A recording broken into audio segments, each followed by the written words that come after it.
La tendance à traiter des problèmes médicaux avant qu'ils n'apparaissent se développe de plus en plus. La médecine préventive est le sujet sur lequel nous nous concentrerons aujourd'hui. Notre invité est Nicholas Stuckey, directeur général du Centre médical Incorporate. Nicholas, bienvenue. Merci de me recevoir. Le domaine de la médecine préventive se développe à grands pas. Pourriez-vous nous expliquer ce processus plus en détail ? Beaucoup de gens qui sont en pleine forme veulent quand même vérifier leur état de santé. Ils veulent rester en pleine forme, ils veulent vivre plus longtemps, ils veulent mener une bonne vie. Autrefois, ils avaient l'habitude d'aller chez le médecin pour vérifier leur état de santé. Cela leur donnait la possibilité d'être au courant de leur situation au moment voulu. Mais maintenant, les patients cherchent à avoir une perspective sur leur santé à long terme. Il existe plusieurs types d'analyses génétiques et d'analyses sanguines que vous pouvez faire maintenant. Ça permet aux gens d'améliorer la qualité de leur vie grâce à une bonne nourriture, aux compléments alimentaires, et c'est très intéressant parce que ça peut être vraiment personnalisé. En s'appuyant sur votre analyse de sang, votre type génétique, etc., votre médecin peut vous aider à adapter votre alimentation et votre mode de vie aux besoins spécifiques de votre organisme. C'est un programme individualisé, taillé sur mesure. Cela concerne également les personnes qui sont en bonne forme. Elles peuvent commencer à l'âge de 20, 30, 40 ans, mais pas à l'âge de 50 ans. Ce programme est destiné à tous les gens et cette tendance devient une pratique générale, surtout en Suisse, car notre médecine est de très haut niveau. Quels sont les avantages d'un traitement précoce d'une maladie ou d'un problème médical du patient si ces problèmes ne se sont même pas encore matérialisés ? Parlons de l'oncologie, du cancer. Je ne me plains pas de ma santé, mais il se peut que dans mon histoire familiale, il y ait eu quelques problèmes. Angelina Jolie a subi des tests génétiques pour évaluer la probabilité de cette maladie dans son cas. Les tests génétiques ont montré qu'elle pourrait avoir un cancer plus tard dans la vie.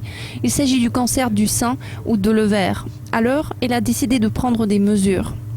Chacun fait son choix. On peut décider d'agir ou bien de ne pas agir. C'est un choix personnel et c'est à chaque personne de décider ce qui est mieux pour elle-même. Mais la médecine devient de plus en plus sophistiquée et vous pouvez prévenir l'apparition de ces problèmes.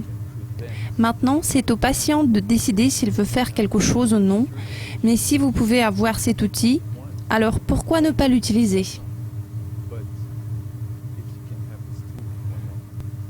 Donc, l'option de traiter le problème avant qu'il n'apparaisse peut se révéler très avantageuse, mais quel genre de solution unique et introuvable dans d'autres pays la médecine suisse peut-elle proposer aux étrangers ? Il y a de bons médecins partout dans le monde. Je ne dis pas que ce n'est qu'en Suisse qu'on peut trouver les meilleurs médecins, mais ce qui est intéressant en Suisse, c'est le paquet complet de services dont vous pouvez bénéficier. Nous avons de bons médecins avec une excellente formation académique. Nous avons les meilleures technologies et une excellente équipe autour du médecin. Mais bien sûr, ce qui compte le plus, ce qui est essentiel, c'est le médecin. Le médecin à qui vous allez confier votre problème. Comme j'ai déjà dit, la Suisse a de bons médecins. Mais peut-être qu'en Inde, il y a aussi beaucoup de bons médecins. Puis après, le médecin doit faire face à de nouvelles technologies et savoir comment les utiliser. Ce médecin devra utiliser des technologies de pointe et enfin, il doit avoir une très bonne équipe qui va lui donner du soutien. Vous allez trouver tout ceci en Suisse. La Suisse a tout ce qu'il faut. Je pense que c'est le seul pays avec tant de médecins et de technologies par habitant. C'est incroyable. Nous, les citoyens suisses, avons vraiment de la chance. Beaucoup de gens viennent ici parce qu'ils ne font pas confiance à leur médecine et à leurs médecins. Ils veulent consulter un autre spécialiste pour obtenir un deuxième avis pour tous les types de traitements. Et je dois vous dire qu'ils ont raison de le faire. À vrai dire, il nous arrive souvent d'accueillir des patients étrangers qui viennent avec des rapports médicaux assez bizarres, disant qu'ils ont besoin d'une opération chirurgicale ou bien d'un traitement immédiat. Et puis, ils obtiennent un deuxième avis et ils repartent heureux parce qu'il s'avère que leur situation n'est pas si grave que ça. Ils partent satisfaits de la réponse qu'ils ont reçue.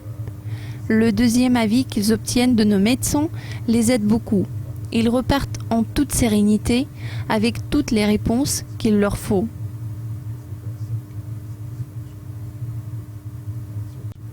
Donc ils arrivent à trouver une certaine tranquillité d'esprit.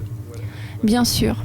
En outre, je tiens à ajouter que notre médecine ne veut pas être dramatique. Nous essayons toujours de faire en sorte que les gens restent détendus et ne soient pas hantés par l'idée qu'ils vont mourir. Nous leur disons de rester calmes, nous leur promettons de découvrir toute la vérité sur leur état de santé. Nous ne leur disons pas immédiatement que les choses vont mal. C'est très important pour les patients car ils doivent être à l'aise au lieu de penser tout le temps qu'ils doivent se faire opérer tout de suite. Bien sûr. Nicholas, je vous remercie de votre participation dans notre émission. C'était un plaisir de discuter avec vous. Plaisir partagé, merci. Cela conclut notre émission dédiée à la médecine préventive. Merci de nous avoir regardés. Restez à l'écoute de Ducascopie TV pour plus d'interviews exclusives.